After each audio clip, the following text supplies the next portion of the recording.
Hello, Edward. Ay. Hmm? Sa buong buhay mo, ngayon mo lang ginawa to? Bagay sa'yo, lalo kang gumaganda. Baliw, thank you. Lalo ka palang gumaganda habang tinitinigan. Okay, okay. And sa batch 1 naman, sino yung parang naghanga ka sa kanila sa batch 1? Kalimut Angel of batch 1. Ay, Ay, Beyonce. Kay Beyonce.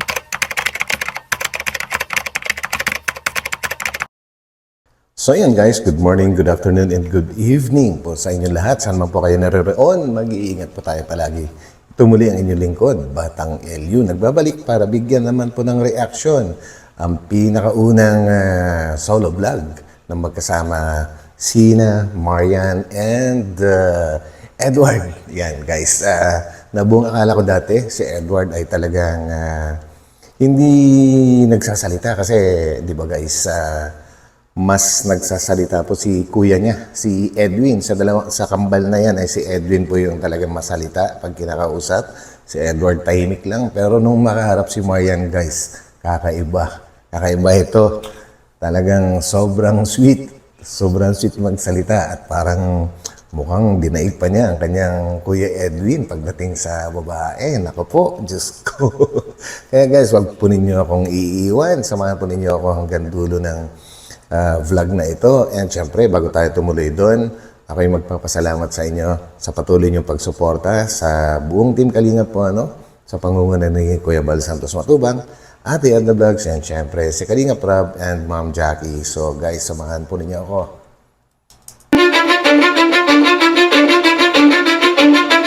Cause I don't give a fuck what you say. Nobody else. Ayun, si Marian. Edward. Ay. Nandiyan ka pala. Kasama ko pala sila. Kuya Rob. Kamusta ka? Okay na naman po. Nagka-partner. Guys, in fairness, mas maganda sa tingin ko si Marian. Pagka nakatali yung buhok niya kasi yung kasi natatakpan yung mukha niya. Pagka nakalugay lang. Ang ganda niya dito sa naka-ponytail ba tawag dyan, guys? Tayo sa cotillion, pero hindi naman tayo ganito nagkausap. Nahiya kasi ako sa'yo. Tahimik mo kasi. Kasi ang ganda mo. Ay, grabe. Umpisa pa lang, guys. Medyo magaling magsalita. Bilib ako dito kay Edward.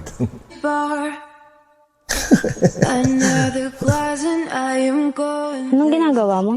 Gano po, nagpapakain ng mga manok.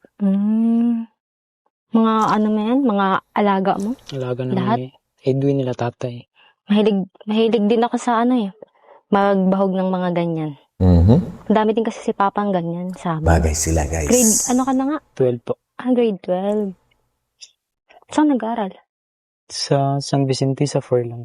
Huwag ka na magpo sa akin. Magkaedad lang naman tayo. Yun. Pasensya na po, di kasi ako sanisan sa Tagalog. Bisaya. Okay lang yan. Masasanay ka din.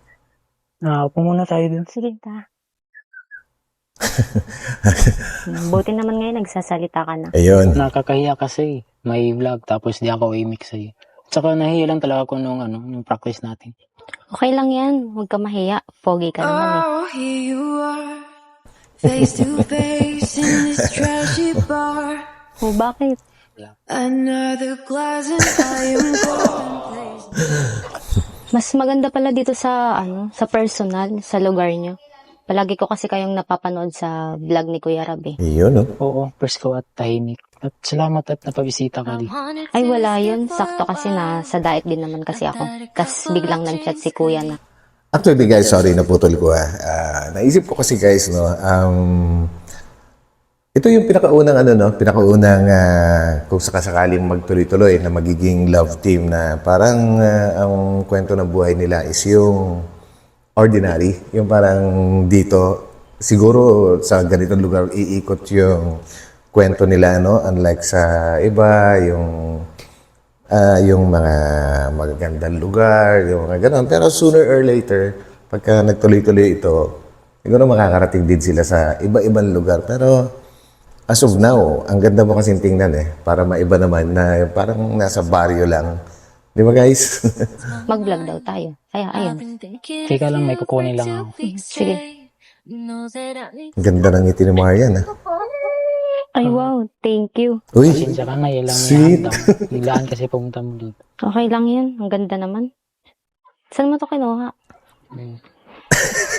Pinitas mo lang ang television. Ito ko pa lang. handsome uy, grabe. Wow. Taray. Nag-abalak. Guys, may ganun ba si Edwin? Para wala. Mas mas sweet itong si Edward, guys. Mas sweet to. Pa talaga. Saan mo natutunan yan?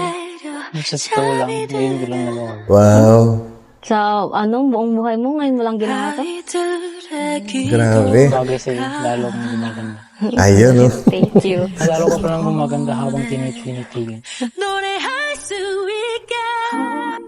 Ayan guys, hindi na kinaya ni Marian. Talagang kinilig na siya sa mga napaka-sweet na mga lumalabas sa bibig niya. Ni Edward. Grabe, kakaiba. And ang kakaiba kay Edward, guys. Diretsahan kung magsalita. Walang patumpik-tumpik kung ano yung gusto niya sabihin. Yun na mismo. Grabe, kilig heart we try to be Tara, lakad-lakad tayo. Ang ganda dito eh. Kung ano-anong sinasabi. Dito pala ako nakatira. Mm. Pag Wednesday dito, Sabado dito. Minsan sila tatay dito. Ang angkit naman dito ah. Parang ano lang. Kaso pag gabi, mainit dito. Kayo lang dalawa dito ni Edwin. Kami lang. Minsan kami na tatay na minsan kami lang dalawa dito. Pero Actually guys, yung design po ng kubo na yan, no? Parang yan parang sa mga European style, sa mga madalas nagkakaroon ng snow. Yung A-type, yung nakaganon talaga, bagsak na bagsak yung gilid ng bubong. Para po pagka natambakan ng snow, hindi masyadong mabibigitan. Kumbaga, mag-i-slide down lang po. Kaya lang, native style. Pero ang ganda guys, no? Medyo mainit. Siguro kung may insulation yung yung pinakakisame niya. Ang ganda niyan. asan yung nyo dyan? Kwarto dyan po. Stig. Ang simple lang. Pero ang Gusto ko ganda. kasi simple lang. Sabagay. Saka yung bahay namin sa ganito din. Okay. lang. Saan? Sa Mindanao. Ay, siya. Sa Davao di ba? Kamusta naman kayo dito? Okay naman. May bagong kaibigan. Diyan sa naglaro naman basketball. Mababait naman po din sila. At yun, nakilala ko sila Kuya Rob. Saya dito. Maraming nangyayari na hindi nangyari sa amin. Kasi dun sa amin boring. Tapos dito, simula nung nakilala ko sila Kuya Rob, maraming nagawa. Like yung Yes, sayaw, totoo yan. yung birthday ni Pao. So, First time ko yung naranasan. first time niya pala naranasan. Kaya pala parang hindi ka pa masyadong comfortable nung nagsasayaw tayo. Correct. Mas masaya ako ngayon kasi nandito ako. Ay! Hindi ko na-expect na nakita tayo. Mabilis to guys, mas mabilis to. Mas mabilis talaga to, kakaiba. Ako hindi ko nagawa yan dati. Pero ito, diretso talaga. Oh. Talagang mukhang mas matinik to kaysa kay Kuya Edwin niya. Sabi kasi ni Kuya nag-vlog daw. Kaya ayun. Sakto, wala akong pasok. Kaya sabi ko kay Kuya, sige po. Thank you pala sa pagbisita dito. Ay, welcome. Ito pala yung mga pananim namin. Sayang hindi mo nakita yung mga buong kakaharbis lang kahapon. Ang dami nyo na palang tanim. Ampalaya. Sarap nung ampalaya. Oh. Tapos may loya. Yeah. Mga gulay. Sayang, di ko naabutan. Hayaan mo sa susunod. Samahan mo ko mag-harvest. Okay lang ba? Sige, pag Galing, pag wala invite akong ka agad. Ano pala paborito mong gulay? chapsoy. Marian, gulay ang tinatanong, hindi ulam. Gulay ba yung chapsoy? Hindi yung gulay. Halo-halong gulay. Oo, gulay din yun. Pero may halong ganun. Ayun nga pala. Lutong ulam pala yun. Nawala sa sarili. Marami akong tanim ng playa. Sa sunod, bibigyan kita. Sige. Hayaan mo sa sunod may kapalit yan. Maruya. Maruya, sarap. Paborito ko yun yung maroy. Mamaya halika dito. Kaling guys, may green thumb yata itong kambal. Gusto mo, bibigyan kita dyan? Ano na lang, sa sunod na lang pag madami na. Sige, sakto. Kasi yan yung malaki. Yung iba, maliliit pa. Mga next week, okay na. Malaki na yan. Saka na lang kapag madami na sila para madami kang mabigay. Ang talino ni Marian, ha? Tsaka na lang daw niya tatanggapin yung ibibigay ni Edwin pag marami ng harvest para mas marami siyang maibigay kay Marian. Galing mo doon. So ayun mga kalingap, dito po tayo ngayon And bago natin tuloy guys, no, ay gusto ko lang sabihin na mukhang bagay din yung dalawa kasi si Marian may pagkakengkoy. Sabi na natin si Edward, medyo tahimik pa, pero mukhang matinik naman. Match din yung isang masalita at saka hindi masyado. Yun. wala si Edwin ngayon kasi masakit daw yung tiyan. Ayan. Pinunta na rin po natin si Edward, sinama natin si Marian kasi sakto, nasa diet siya. So, ayan, Marian, may mga few questions lang kami sa'yo kasi since bago ka pa lang naman sa Kalingap Angels, So, may mga question ako dito. Ayan, so ito nga, una kong tanong, Marian, kumusta ka naman bilang Kalingap Angel Batch 2? Sobrang saya po, kuya. Kasi po bukod sa natutulungan niyo po ako, nagkaroon pa po ako ng mga kaibigan. Yun. Tapos nakasama na rin po ako sa mga travel po ninyo. Sa Manila, Kaya sobrang thankful po ako sa inyo, kuya. Wow, ayan. So, since Kalingap Angels ka na, so syempre may mga iba ka pang kasamahan, Sino yung yung una mong naging close sa Kalingap Angels? Una po is si Carla po. Si Carla. Nung Galing, in-invite niyo po ako ng may party. Doon po siya Ayan guys, no? Galing. Si Carla pala yung pinakauna naging close sa kanya. So, batch 1. Okay talaga yung pag-entertain niyo sa batch 2. Good. Yung sa reunion. Opo. Sa batch 2 naman. Sila Joby, Sila Joby, sila Julian, kasi sila nakasama mo Ingkit. sa Manila, Opo. Saka si Ingkit, din yun. Okay, so ano naman yung expectations mo sa Kalingap nung bago ka pa lang namin maging matulungan, makasama sa grupo? And kumusta naman ngayon? Tumugma ba sa expectation mo? O ano? Super duper beyond expectation po, kuya. Wow, grabe.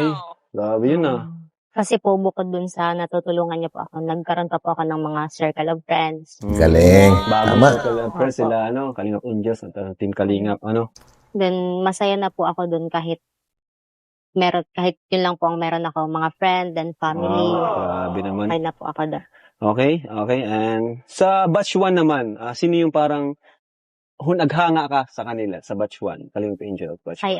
Kay Beyonce. Kay Beyonce. Kay Beyonce talaga. Sobrang ganda niya. Kasi napakabait pa po. Oo. Parang lahat ng Tama. close sa kanya Parang napakasimple, Tapos nung unang practice po sa cotillion, siya po yung unang sa approach akin. sa'yo.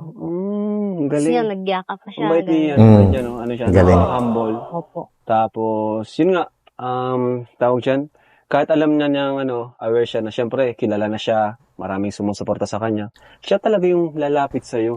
Di niya inisip na, ay, dapat itong lumapit sa akin kasi, kasi Hindi po siya baguhan pa lang ito. Tama. Di siya ganun. Hindi po siya nagbago. Di siya nagbago. Correct. So yun guys, kung babalikan nyo, yung isang vlog, yung papunta sila ng Cebu. Yeah, sa Cebu yata yun. And then, pagdating nila sa airport dito sa Manila po, bago sila tumulak papuntang Cebu, makikita nyo po dun sa airport. At talagang si Beyonce yung lumalapit sa mga fans at nakikipag-usap siya. So yun yung kakaiba sa kanya. Kumbaga talagang super humble. Kumbaga hindi niya iniisip na sikat na siya. And isa pang hinahangaan ko rin kay Beyonce guys, yung napaka-matured niyang mag-isip. Although sabihin na natin, kaka-17 pa lang niya. Pero yung pag-iisip niya at saka yung decision making niya, pagka may sinabi siyang ganito, talagang pinanindigan po niya, And the best na gusto ko sa kanya is talagang ang taas ng respeto niya sa magulang niya. So yun guys. Ayan, so, kumusta pala yung pagdalo mo dun sa debut ni Pau? Sobrang saya po, kuya. Kasi napakaganda ni Pao. Para siyang Totoo yun. Yes. Grabe. Saka po ang ganda ng venue. Tas ang dami pong mga taong dumalo. First time ko nga pong umattend sa mga ganong event. Pero di ba nagdebo ka rin? Opo. Pero hindi naman po ganun.